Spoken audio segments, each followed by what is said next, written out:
concluindo aqui, irmãos, voltando aqui de novo para a gente entender essa conclusão. O templo ele foi destruído no ano 70 pelo general Tito, general romano. Ele foi destruído, Jesus profetizou sobre esse templo sendo destruído. Os discípulos falaram: olha, mestre, que pedras bonitas, maravilhosas desse templo. Jesus falou: não há pedra sobre pedra que não será destruído. Então foi destruído realmente.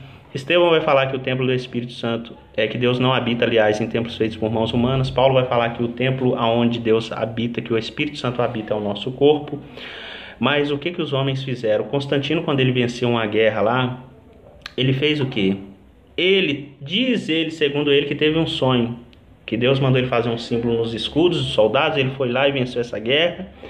E aí o que ele diz? Naquela época os templos eram aos deuses pagãos. Eram aqueles deuses pagãos que o povo adorava, a Roma Antiga, a Grécia Antiga. Então, como Constantino, eu estou sendo rápido aqui, eu estou passando só um pincel para você entender, para o vídeo não ficar muito extenso. Então, como ele pensou que foi Deus que deu aquela vitória para ele, ele falou: a partir de hoje, os templos a esses deuses pagãos, todo mundo hoje vai ser cristão. Ele obrigou muitas pessoas a serem cristãos sem querer. E ele falou: a partir de hoje, esses templos aqui, em vez de ser dos deuses pagãos, vão ser de Deus. E aí é onde começou o altar, fez o altar, aonde começou a parte lá dos sacerdotes, levantaram-se pessoas da alta sociedade para dirigir as igrejas, os templos, na verdade. E aí, a partir daquele momento ali, começaram a subjugar as pessoas. Até um tempo atrás, há muitos anos atrás, isso aqui foi na Idade Média, a Igreja Católica matou muitas pessoas, tentaram matar Martinho Lutero também, jogar ele numa fogueira. A pessoa que tentasse, pelo menos, entender um versículo da Bíblia, ela era jogada na fogueira, era morta, né? Tanto é que a Bíblia ela foi mudada para o latim, para que ninguém pudesse entender a Bíblia. As pessoas iam lá para a igreja, aí o padre lá fazia a missa lá em latim, ninguém entendia nada, mas todo mundo ia para sua casa satisfeito, alegre, feliz da conta. Então hoje a igreja evangélica ela está na mesma situação. Não são todas, viu, irmãos? Tem muita igreja de Deus na terra, mas na sua grande maioria as igrejas hoje virou o que virou isso aí que você está vendo aí fora aí, né? Hoje em dia as pessoas estão fazendo a mesma coisa que a igreja católica fazia no passado. As pessoas hoje, elas não privam você de ler a Bíblia, mas elas distorcem a palavra de Deus para tentar manipular você. E nisso você fica impedido de entender, de compreender aquilo que o Espírito Santo ele quer falar para você. Então hoje a igreja católica, hoje a igreja evangélica que nasceu da igreja católica, que vai falar sobre a grande prostituta e sobre as filhas dessa grande prostituta, que é a igreja católica, que são algumas igrejas evangélicas, né, que seguiram o mesmo caminho.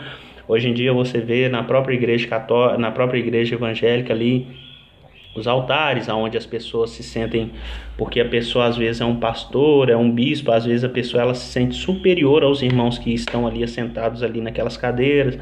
Ela quer ser superior, ela se sente superior, quando Cristo, na verdade, ele não nos ensinou a ser superior, pelo contrário, ele nos ensinou a ser o menor. Jesus ele falou para os discípulos assim, os discípulos certa vez brigando lá, falando quem era o maior. Jesus ele pegou uma criança e falou assim, quem não for como uma criança dessa daqui, jamais vai poder nem entrar no reino de Deus. Ou seja, aquele que quiser ser o maior, que seja o menor. Jesus ele lavou os pés dos discípulos, ele foi lavar o pé de Pedro. Pedro falou, não, de forma nenhuma vai lavar meu pé, porque eu sou pecador. Jesus falou, se eu não lavar seu pé, você não tem parte comigo. Aí Pedro, como era exagerado, falou, não, então me lava todo, lava o corpo todo. Então, irmãos, Jesus enfatiza, ele diz, aquele que quiser ser o primeiro, que seja o último. Então, esse sentimento havia em Cristo. Jesus, ele se fez o menor, ele sendo Deus, ele não usurpou ser como Deus. Antes ele se tornou em forma de servo, ele se humilhou.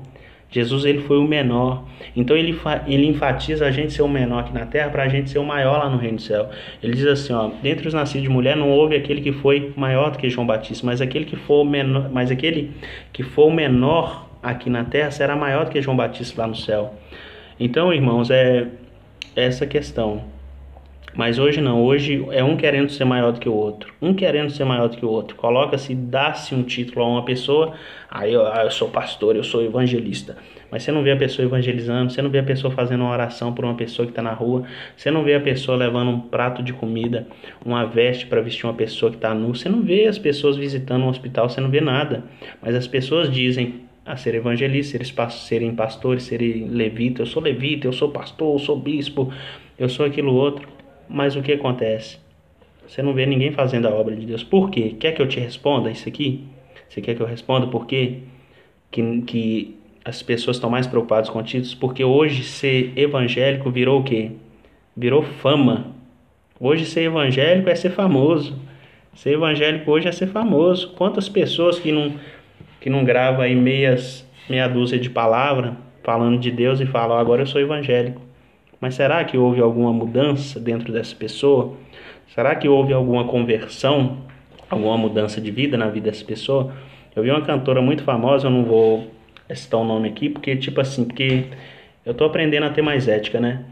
Então, eu vi um vídeo dessa cantora famosa, louvando, cantando, né, aqui em Cajamar, no evento lá, aniversário da cidade, né? E aí ela tava cantando uma música, um louvor assim, a letra aparentemente espiritual, mas logo embaixo do palco, né, tinha um casal se agarrando, se beijando, né, se agarrando, se beijando diante de um louvor espiritual. Mas o que é isso? O que é isso? É a emoção que eu falei para você, amados. Isso é emoção pura, isso não tem nada de unção. Então a gente julga errado quando a gente vê um irmão calmo, tranquilo, sabe? Aquele irmão pausado, aquele irmão que fala tranquilamente. A gente acha que ele é frio, que ele não tem unção. A gente acha que tem unção é aquele que pula, que roda, que sapateia. Esse tem unção, mas unção não tem nada a ver com isso. Diante daquilo que eu mostrei para você dentro da palavra de Deus, a unção na vida de Jesus, como era. Jesus, ele ressuscitou um morto, sabe como? Sabe como que Jesus ele ressuscitou Lázaro? Sabe como Jesus ele ressuscitou Lázaro? Ele disse assim, ó: Pai, graças te dou porque sempre me ouviste. Mas eu estou fazendo essa oração aqui para que esse povo creia que tu me enviaste. Lázaro, sai para fora. Ele fez uma oração simples de agradecimento. Depois ele pediu para Lázaro vir para fora. Olha a unção na vida do Senhor Jesus Cristo. A viúva de Naim com seu filho lá morto lá. O que Jesus falou para aquele menino? Menino, levanta-te. Olha, para você ver. Unção. Unção é isso. Unção é poder de Deus. No próximo vídeo a gente vai ver como era a unção na vida dos apóstolos. Aí que vai dar um nó na cabeça mesmo, porque a unção na vida dos apóstolos, e depois que o Espírito Santo desceu, aí foi Paulo ressuscitando um rapaz que caiu de uma janela, que caiu lá embaixo.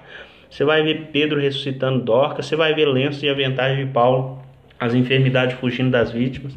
Você vai ver a Bíblia falando que pelas mãos de Paulo Deus fazia milagres extraordinários. Você vai ver em Estevão, um lugar que ele chegava, pregava o reino de Deus, os demônios se manifestavam, os enfermos eram curados. Aí você vai ver o que é a unção verdadeira. Agora hoje não, hoje você não vê libertação, você não vê cura, você não vê nada disso, você não vê restauração de casamento, você não vê nada. Você só vê poder de Deus, poder da emoção dentro das igrejas. Mas a igreja está com medo, a igreja fica lá dentro, presa com medo do diabo, com medo dos inimigos. Por quê? Porque não tem unção, não tem poder, aquilo lá é emoção, não é verdade? Então a gente confunde o quê? Emoção com unção. Sabe o que significa a palavra igreja, eclesia? Significa chamados para fora, não significa chamados para dentro. Ou seja, eu me converto, eu fui para a igreja, agora eu saio para fora, para mim tá levando o evangelho, para mim trazendo outras pessoas para dentro da igreja, para a comunhão da igreja. Quando eu digo comunhão da igreja, não é para dentro das quatro paredes, é comunhão da igreja, pessoas. Porque aonde estiver 2 ou 3 reunidos no meu nome, ali eu me farei presente, Jesus. Ele diz, aonde estiver 2 ou 3 reunidos em meu nome, ali eu me farei presente. Ele não diz ao lugar que tiver uma multidão, não, ao lugar que tiver 2 ou 3. Ele não estabelece um ponto, referência, não. Ele fala onde, aonde. Pode ser no monte, pode ser dentro do ônibus, pode ser na estação, pode ser na roça, pode ser em qualquer lugar, não importa, as quatro paredes não vai impedir, isso não existe mais de ponto de referência. A mulher samaritana falou, mestre, é aqui nesse monte ou lá em Jerusalém, lá no templo? Jesus falou, não é nem aqui nem lá, mulher, é aqueles que adoram o Pai em espírito e em verdade, é atrás desses que são esses que o Pai está à procura, aqueles que adoram o Pai em espírito e em verdade. Mas a gente faz o que? A gente limita Deus, a gente acha que Deus está só num lugar só. Então é isso, a igreja de Deus, aonde a igreja de Deus está, Deus ele está presente. Certa vez Jesus, 2 discípulos no caminho, Jesus ele tinha acabado de ressuscitar, 2 discípulos no caminho de Emaús iam falando a respeito de quem? Dos acontecimentos daqueles dias que tinha acontecido aquilo com Jesus. E quem aparece com os 2 discípulos? Quem aparece perto dos 2 discípulos lá indo caminho a Emaús, a uma aldeia chamada Emaús? Jesus. Por quê? Porque aonde se fala de Jesus, Jesus está presente. Aonde as pessoas têm prazer em falar de Jesus, Jesus está presente. Então, não é isso. Irmãos, tem muitas pessoas que estão dentro do templo, de 4 paredes, e estão desviadas da presença de Deus.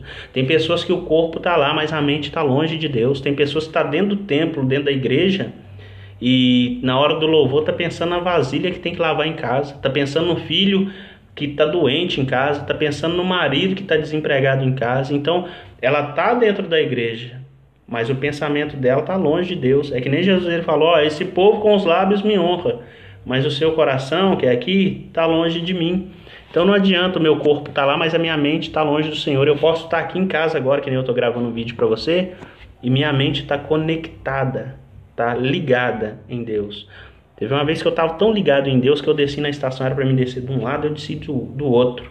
Quando eu cheguei lá, eu assustei, eu falei, estou do lado errado, vou ter que subir de novo para mim ir para o outro lado. Porque eu estava fora da terra, eu não estava aqui, eu estava ligado em outra dimensão, eu estava ligado em Deus. Então a gente tem que aprender. Paulo diz, transformai-vos pela renovação da vossa mente. Apresentei um culto a Deus, um corpo, sacrifício vivo, santo e agradável a Deus, que é o quê? O meu corpo físico? Não, que é o vosso culto racional. Eu tenho que ligar isso aqui a Deus, ligar isso aqui.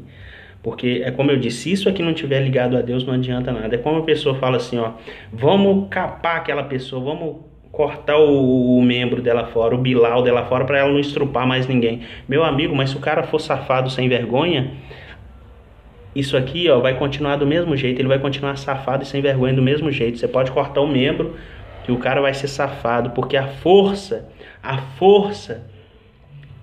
de dentro do ser humano não está nos membros. Tudo começa aqui, na mente. Tudo começa aqui, Por isso que uma oração em silêncio feita sendo verdadeira, e preste bem atenção nisso aqui, Deus, ele não ouve aquilo que você fala, Deus, ele ouve aquilo que você sente. Então, se você faz uma oração em silêncio, seja verdadeira, Deus, ele atende você. A força não está na força do grito, não está na força das performances feitas com o corpo. A força está aqui, no pensamento. Quanto mais a gente limpa o nosso pensamento, quanto mais a gente deixa Deus entrar aqui, mais unção, mais poder de Deus nós obtemos, amém? Eu deixo essa palavra do Senhor Deus, encerre esse vídeo em nome do Senhor Jesus. Espero que essa palavra, esse tema, Jesus em unção, te alcance aonde quer que você esteja, em nome de Jesus.